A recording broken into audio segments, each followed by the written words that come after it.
morning.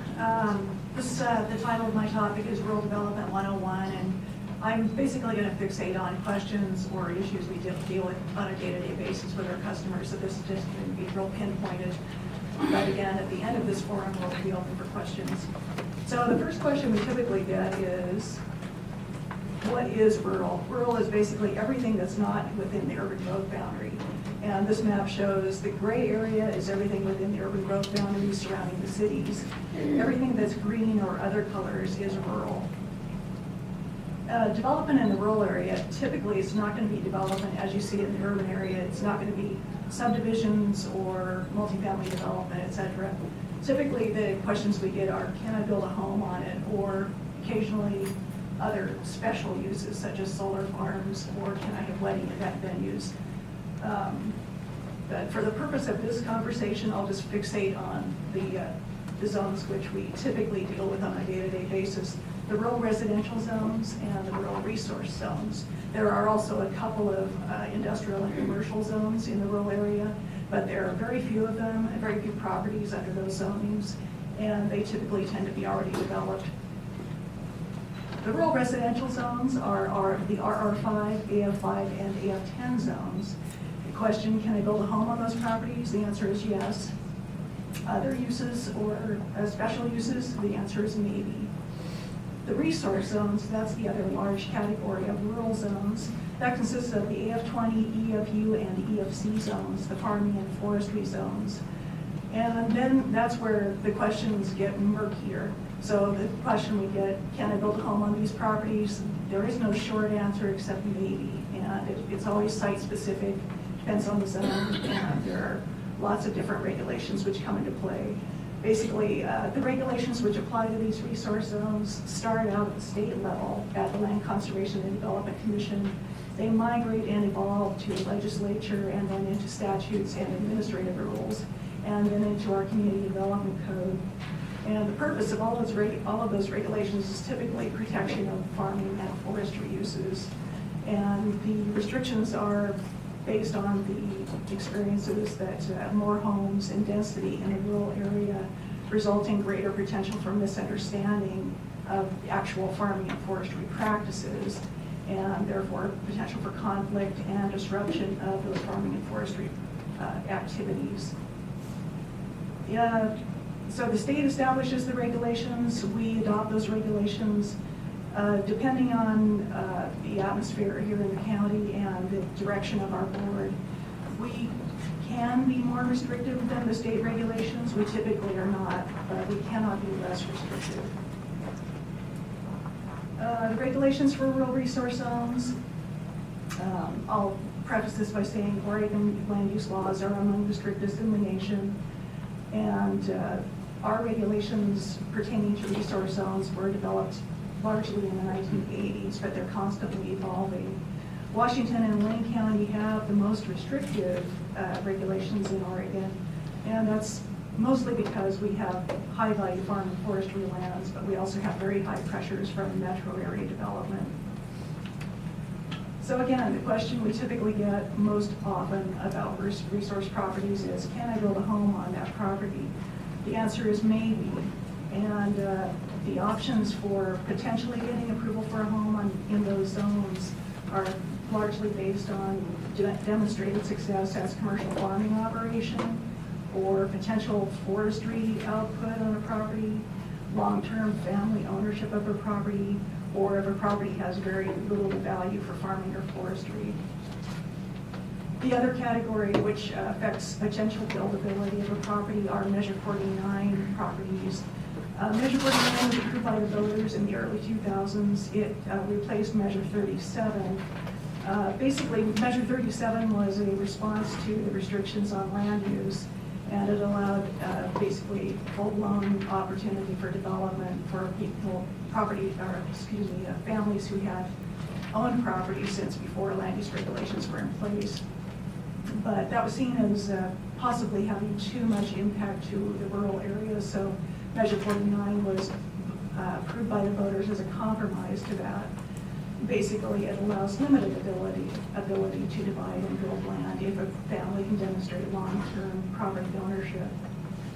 The impacts we've seen from Measure 49 are there are additional buildable lots out there that has resulted in increased density in some rural areas and changes to the rural character.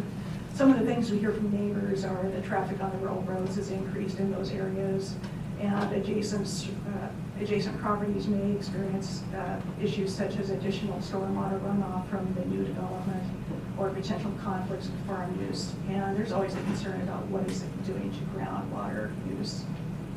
This is a map of the Measure 49 claims that the county has processed since it was approved by the voters, and that's a total of 186 claims scattered around the county. The total number of land use case files that we've processed in the rural area over the last 2.5 years is 728, and that's around 200 to 240 per year. It's been steadily increasing from 2015. So last year, 2017, we processed 240. This year, we're running about the same as we did last year. Other requests you may hear about for rural properties are, can we do more urban types of uses because the rural property is really close to the urban growth boundary? Can we dispose of dirt from urban development projects? Can we do special uses on property such as solar farms, wedding event venues, things like that? All of those have just a wide open variety of regulations which may or may not come into play, and they're molded by cases that are heard by the Land Use Board of Appeals.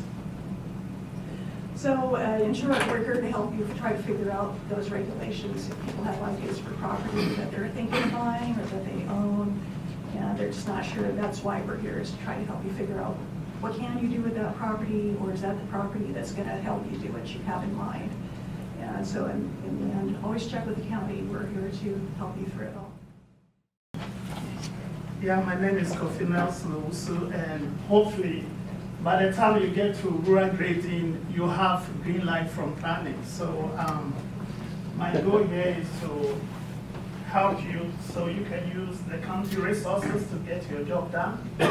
Obviously, the rural area is becoming busy.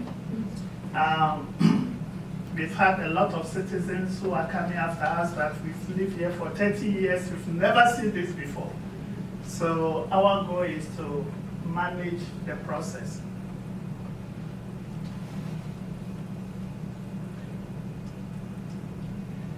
Okay. I think it will be good for me to start with some site-specific issues that are unique to the rural areas. As you can see, drainage, picture 1 and 2, is really about drainage. Actually, picture 2 in particular was an art building that came in and we let it go because really, as you will hear later on, it's an agricultural building. So they went ahead and built this agricultural building where it rained, and unfortunately the soil there was not enough room for it to infiltrate. So what happened was it ponded. So what the neighbor did was put a pipe to drain to somebody's property towards the right. Well, with one problem. The property line is just beyond the driveway, as you can see where the vehicle is parking. And as soon as you pass the driveway, the next property, that's where the drain field is. So it was a big problem. So again, they had to come to grading so that we could find a reasonable way of letting them do what should be done at the same time managing the storm water runoff. The two pictures below, number 3 is the situation that happened. Number 4 is the solution that recently was put in place. The situation is a private street that is serving about 5 to 6 properties that the homeowners decided to do some simple maintenance work because runoff was messing up their road. So what they decided to do was to trench the upper side so that water will be collected and drained to the public street.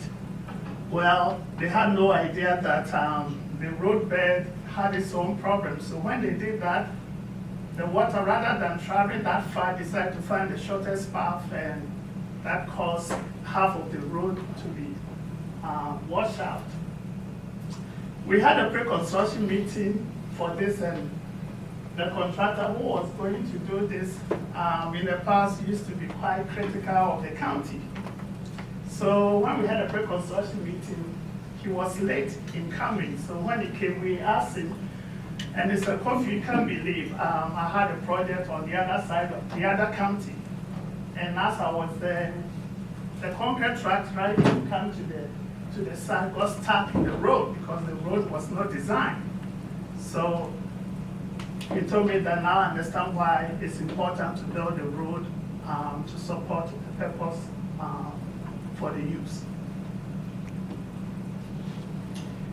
This is a grading permit that came in. It's a simple grading permit, just to build a house. The purpose of the grading permit was just to build the road. Well, the homeowner decided to go ahead, number one, build undocumented fill up to 10, 15 feet, no compaction, nothing. Well, the house was done, call for fun, and when we went there, number three, as you can see, tension cracks throughout the fill. And if we don't do anything about it, picture number two will be a typical outcome of it. Again, this was supposed to be a simple project, but they decided to go beyond the limits of the permit. Driveways, another hazard that we encounter a lot. Picture number one is a simple driveway that was built. Unfortunately, no drainage was considered, so just one rainstorm, the whole road is not good. It's being washed out. Gravel, everything is being washed out. A simple ditch could have solved the problem. Picture number two is a logging road that the owner decided to use for house construction. Well, the road was there until the concrete tracks and construction were started. Well, our building inspector went there for foundation inspection and said, hey, I think we have a problem. So we went there, almost half of the road is gone. Picture number three, just an idea about life safety road, the normal layers that may be required for it to support typical fire truck road. And then, of course, our preference would be the two pictures number 4 and 5 is really the work that came in for the normal permit. That was really done very well. We are happy about, so the road here is at least it can be done that way. So here are some questions that we would like to discuss. We get it a lot. We have existing agricultural road. Why can't we use it for our home construction? The reason is clear. Life safety roads as a minimum must address capacity, must address also drainage, and then also serviceability or the life of the project. Typically, we don't see that in agricultural projects. Another thing we run into is forestry. Forestry road construction, as you know, the longest their goal is to just go there, harvest, and be done. So we have the roads being built, but they are outside our permit. So we see them, then we will get a home that will be submitted, and the argument is, hey, the road is there, so I would like to use it. Unfortunately, it doesn't work that way. There's a big difference between logging road and life safety road. And the rationale is similar to how buildings are designed. Seismic forces, we allow it to deform, but for normal loads, we don't. So the same way it is. Logging road is like seismic forces, they load it, they are done. But for home construction, there is a time element. So there's a big difference, and grading permit is meant to help you fill that. We also have, in the rural areas, we have a lot of drainage issues. So a classic case would be the logging site with zero impervious or roof surface before we red light. Big homes will come in. We have some of the homes in the rural areas, some of them 24,000 square foot. Actually, there's one home that the homeowner told us that they've seen people driving there because they thought that it was a winery. And almost entering their living room, because once you enter into it, it's almost like a commercial project. So that's the sheer scope of what we've been doing. So it's simple. More impervious areas, more runoff, and it must be managed. So there is a constant struggle from our side to make sure we help the developer to do the most with the least requirements as much as possible. So how do we do that? Well, when you look at the grading ordinance, we have a lot of simple ways you can do your grading without engineering. Please take advantage of them. We have a grading inspector who can help you. So talk to him.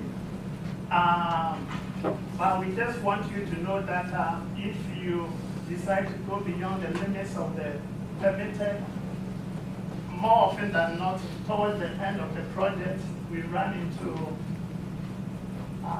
your project cannot be final, a lot of costs. Like the chart that I showed, they had to hire a geotechnical engineer to do testing that the field is okay. It's a cost that could have been avoided. Or the road slide that I showed, all what they needed to do is to talk to the grading inspector, create a straight path for the runoff, and the cost could have been avoided. So long as we stay within these limits, I think that we should be fine. With that said, I would like to invite my boss to come and talk about rural building. I'm Scott Linfesty, the new building official for Washington County. I've been here since about January. And I have a few things to talk about. My presentation will be fairly short. As you see, this map, it kind of shows the difference between the urban and rural areas of the county. So it's a large part of the county that comes under that rural area that we can discuss development in. Some of the things that are needed when we work in the rural areas, this doesn't always come into play, but these are things, heads up on things that can come into play. Septic approval, and depending on the size of the project, if we have a large project, it may require something besides just Health and Human Services. Sometimes DEQ has to step in and get involved in a larger sized project, even in the rural areas. Standard structural and trade permits, such as your electrical, mechanical, and plumbing permits, along with structural permits for the actual building you're dealing with. We have grading that Kofi covered, and oftentimes you have to get involved with right-of-way, because maybe you have a piece of property that's going to have a new driveway accessing a road or something. So those are items that get involved. Now, one area that we have a lot of questions that come up deal with the farm or agricultural buildings. Some properties are deemed agricultural, exclusive farm use for things. These properties have some differences between a standard piece of property in the county and what you can put on as far as outbuildings, barns, or shops type setups. So there's a complete packet that we have available either at the counter or online that discusses the steps that are involved with this. But what it comes down to is if planning deems that we're in a farm area or forest area, then the structure itself that you put up as far as an outbuilding for storage of different equipment or products that are produced on those still have to go through a permitting process, but there's not a building permit involved. We don't do a review on it. We create a permit simply for tracking purposes that we don't charge in the building permit. What gets tricky is what you can and can't do with that structure.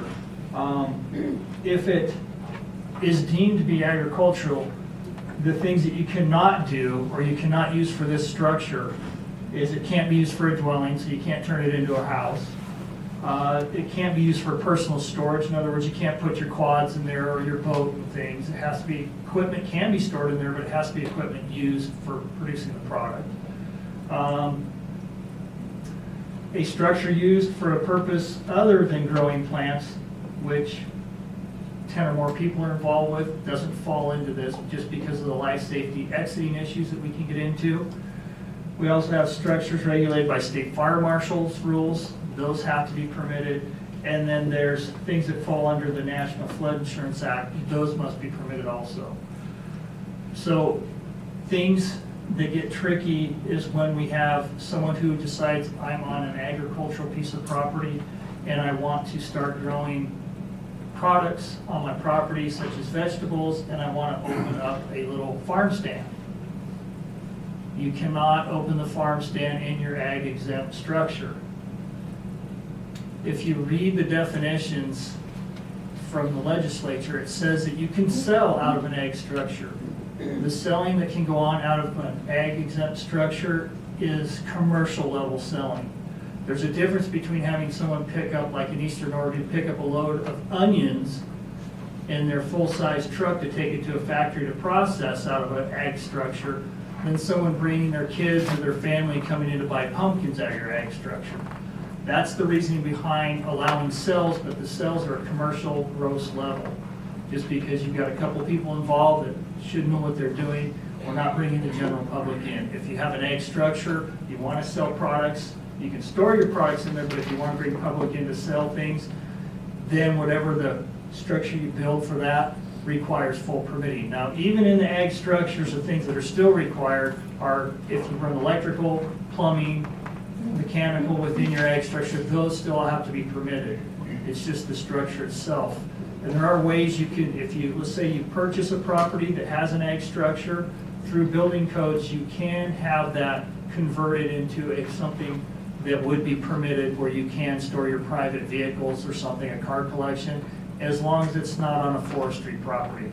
For some reason, the state has determined that forestry properties with ag structures cannot be converted into anything but forestry ag structures. I don't know why, but that's their reasoning. It's out of my control. So here is our contact information. If anybody has questions on what we've talked about today as far as the development in the rural areas, you can feel free to contact any of us.